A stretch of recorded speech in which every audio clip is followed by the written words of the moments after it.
Why do I feel like, even after putting Agent WB through re-education, it's just going to get worse? Maybe it's time to add more measures or adjustments. Excuse me, sir. Agent JB has just arrived and is requesting an audience with you. Or maybe it's just this generation of watchers is just full of troublemakers. You can proceed to let him in. Hey, Chief. I heard you put Agent WB through your re-education course. You know it's going to go in one ear and out the other, right? It's just in his nature. Is it in your nature to stir the pot when you could be diving into worlds yourself? The first arc of Regression with the King's Power is a good story. There's no predestined future or event that has to be stopped, which makes for a great dive. Well, after Taehyun is offered a position, one could only dream of his journey truly begins. From here, Taehyun must learn to harness his power, build alliances, and confront formidable enemies. But I'm curious what happened next. Taehyun declined the offer. Junwei, taken aback, abruptly stood and asked why. Taehyun replied that there's no special reason for it. He explained that he just believes that rather than being a member of one of the 4 great guilds of the association, he finds it more effective to work alone. He apologized for not being able to help the chairman. Ji Jinwei sat back down as he expressed that he never imagined that Taehyun would say that he's better off alone rather than being in the great guilds or the association. He accepted his decision, and then he offered that they do something else instead of Taehyun joining the association. And then he asked Kim Taehyun if he's interested in participating in the Asian exhibition games. Jinwei was serious with this offer. To turn down what could have been a blank check, especially with his rank documented as an S rank plus and government backing, seemed unthinkable. His life was all set. What reason did he have to turn it down? Yes, he is a regressor, but he isn't the key to stopping some grand event from happening. He just got a redo now as an Awaken. Not all money is good money. And what is status when it comes with a leash? Taehyun may have gained strength he has yet to fully understand, but his future is for him to decide. He has many questions, so going solo for a while might be the best choice. Later that day, Taehyun finds himself knee-deep in a horde of monsters. After what transpired during the exam, taking on these creatures feels more like a walk in the park to him. Taehyun sighed. With that, he had cleared the dungeon. He thought about the Asian exhibition games. This is an event where 5 representatives are chosen from the associations and guilds of each country within Asia. It is a festival of hunting down villains and monsters, but to be picked as a national representative, to prove that the person hunted down monsters and villains for the sake of the country, they would need to acquire some merit points. He recalled Jean White telling him that given his history of advancing, it's definitely a worthy goal to target. In his mind, he reasoned out that he just became a player. To catch up to the merit points everyone stacked over years, he has to hunt down monsters and villains that are way stronger. Taehyun has been clearing all dungeons known to the new South Korea Association for a month, but he's far from getting merit points. He looked at the portal and thought how he had no choice, even if he knew it was dangerous. He decided to go inside after all. At nighttime, outside a mansion, a glass filled with liquor shattered. Lee Jumpsuit choked Seol Hoon-do using his powers. Seol Hoon-do asked the president to calm down, but he couldn't when T-Sun's heir is still in the damn hospital, and the culprit behind that is now an S-rank player on the rise. In a fit of his anger, he powerfully threw Seol Hoon-do to the ground.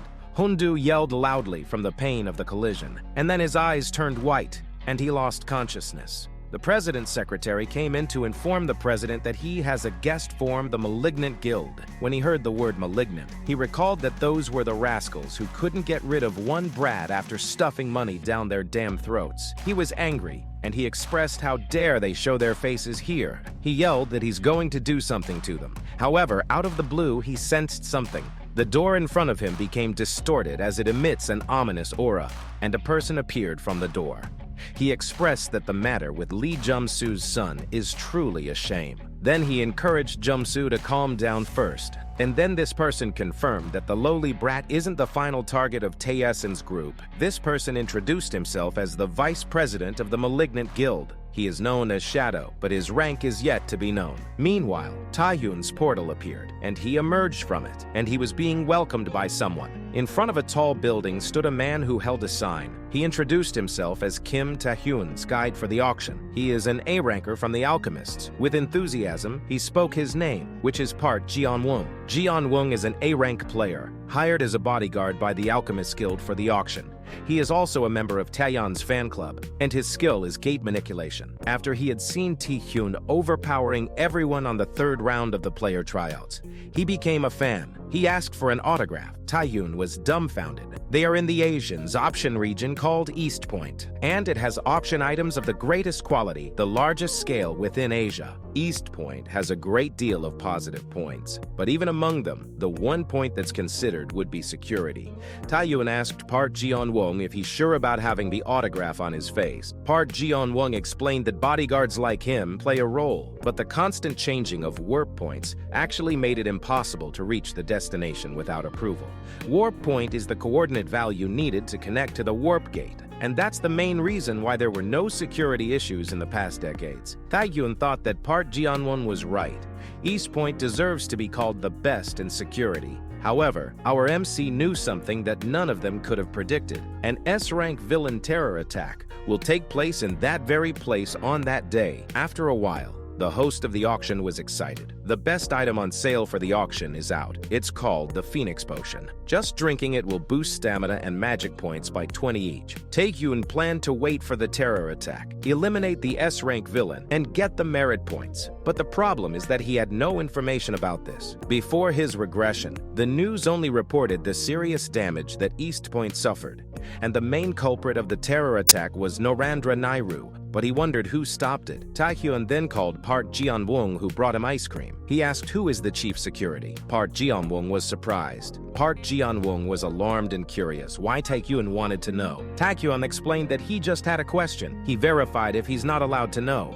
Park Jeon-won replied that it wasn't the case, but he's hesitant to answer. All of a sudden, someone uttered, "Look, who is it?" They were both surprised to see who it was. The man described Taehyun as the 12th S-ranked player of New South Korea and the youngest S-ranker. Together with the man are people that looked like his own army. The crowd watched them march in, and the man who spoke approached Taehyun. This man was pleased to announce that Kim Taehyun is there. This person is known as Isaki Ryohei, aka the Devil.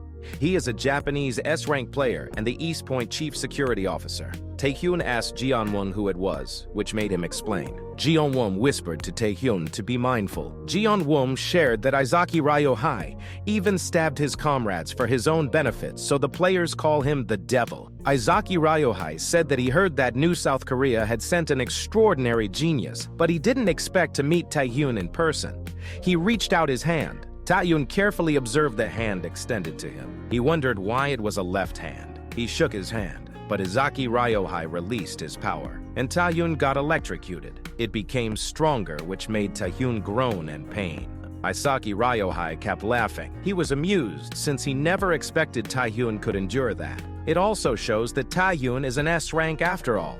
Taehyun cursed him in his mind, but his anger dissipated when he heard someone in pain. He saw that it was the people on the side. They were choking from Isaki Ryohei's powers. Taehyun cursed. He knew that if he fought Isaki Ryohei there, the civilians would get dragged into it. Isaki Ryohei expressed that his prank might have been excessive for a kid who just became an S-rank player. Isaki Ryohei let go of Taehyun's hand. He placed his arm over his shoulder and whispered that it should have been an enough lesson for Taehyun. He told Taehyun that he may be an S-ranker, but he is not on the same level as him. He added that he has no idea why Taehyun came there, but he warned him not to try any useless stunts, lay low, and to get lost, and he called Taehyun a brat. As he was pulling away, he laughed and wished him to have fun at the auction. As if to insult Taehyun even more, he laughed loudly as he was making his way towards the door. Park Jeon-won was worried about Taehyun. Taehyun's expression showed a hint of annoyance, and he realized that because of Isaki Ryohei, it is going to be trickier than he thought.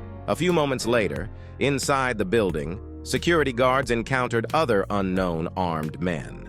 They wondered how these intruders had entered the building. The leader of the authorized men told his subordinates that they didn't need to know all the details. He explained that the hallway they were in only led to the gate control office. Given the presence of the unknown men, he concluded that they must be the target they were tasked with taking care of. He instructed his men to assist him in taking out the infiltrator. The aftermath of the fight was evident, with corpses strewn across the ground. Only one man was left standing.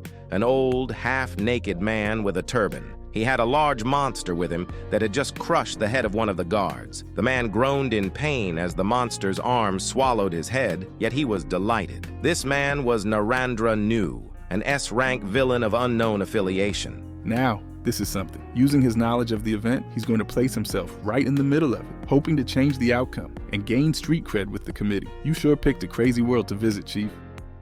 If you're finding this story engaging, feel free to drop a comment below. I'd love to discuss the unfolding narrative and hear your thoughts. And if you're enjoying the tales shared, don't forget to hit that like button. For more captivating stories like this, simply click on any of the links by my side, and together, let's dive into more immersive worlds. Your feedback and interaction make this journey all the more exciting.